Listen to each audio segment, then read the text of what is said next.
Hi, my name is Christine Kim, and I'm the youth pastor here at Grace Presbyterian Church. Today we're going to look in the passage of the prodigal son in Luke 15 because I want to talk about the Father's heart with you guys.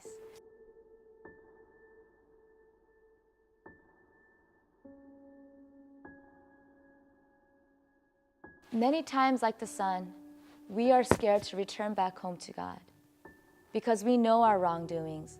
We know our sin, we know our failures, we know our rebellion, we know that we haven't been living life right, that nothing we did was pleasing to God. But just like the son, we also misunderstand the heart of the Father. You see, as soon as the Father saw his son, you would think, right? We would think when we go back home, we go to our parents after doing something wrong, it's that walk of shame, right? When you knew you did something wrong and you were in trouble, there was this walk of shame, this walk of guilt, and you're just preparing yourself for the worst. You're thinking of all the punishments, of anything that your parents could do to you to make your life miserable, or even to show that you deserve it, right?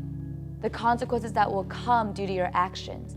And we begin to prepare ourselves, and we begin to think about all these things. And for the son, the same exact thing. As he was going home, he was preparing himself. He was ready for rejection. He was ready for shame. He was ready to receive any and all punishment, any and all judgment. Because he went home knowing that he was not deserving of love and care. And so as he's going, as he's preparing this speech, and he's preparing just to receive this punishment, right? He sees his father. And the thing is this, the father, when he saw his son from a long way off, the father ran. The father ran to him. And for many of us, we might not think this is a big deal, but in Jewish culture, men did not run. Especially men of high status and of power, they did not run. Because for a man to run back in those days, they had to lift up their tunic and put it around their belt. And by doing that, their legs would be exposed. And the exposure of the legs were disgraceful. But you see, the father, he did it anyways. He lifted up his tunic. He exposed his legs. He received the disgrace and the dishonor. He received the shame. But he ran after his son.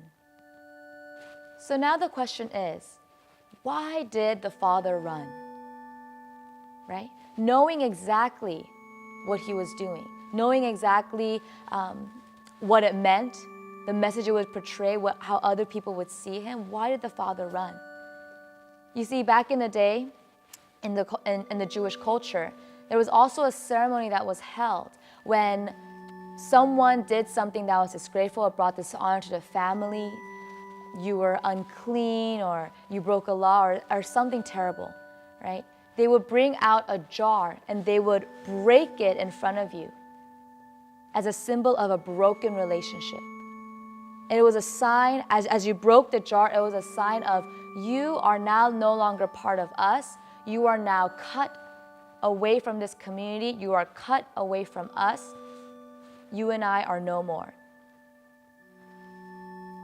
The father, he ran to his son because he knew exactly what the community would do if they saw him returning.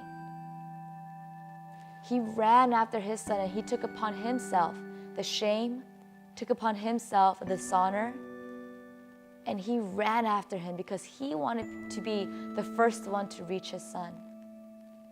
He wanted to embrace his son and cover him in love, to show the community that this son who was once lost was now found. And this son who walked away, who rebelled, and who sinned against the father, he held no judgment. He held nothing against him. He only had love and compassion for his son. And it was a sign to the community that this son was more than welcome back. We are often scared to return back to God. And even when we choose to, we approach him in fear of punishment.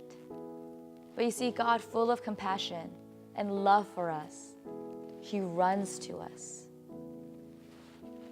For the son, the repentance was in his turning. I believe the moment the son got up and he turned himself around and started going back home to his father, that was his way of repenting. And you know, just like the son, I still do this. When I make a mistake, when I do something wrong, and I know that I failed or I disappointed God, when I'm going back to and I approach him, I come prepared. I come preparing a speech and in my mind, just getting ready for punishment, saying, God, I'm so sorry. God, I suck. God, I'm this. God, I'm worthless. God, I'm unqualified. God, I'm undeserving. And I think of all these thoughts and I prepare my heart to receive the worst, right? And just like the son, I misunderstand the heart of God. And just like the father in the parable, God, he stops me mid-sentence, doesn't even let me finish my speech. And he says, I will not hear of this. Speak no more. Bring the robe, bring the ring, bring everything that we can give to my son. Kill the fattened calf. Let's have a celebration because my son returned.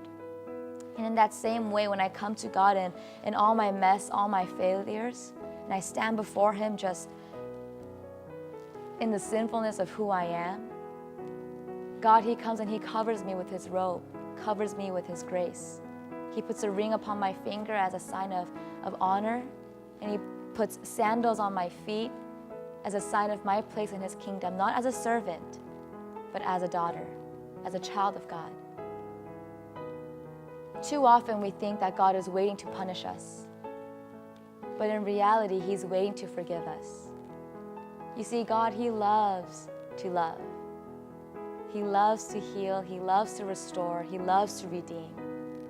He loves to forgive. You will be surprised in how the Father receives you if you would turn back and return to him.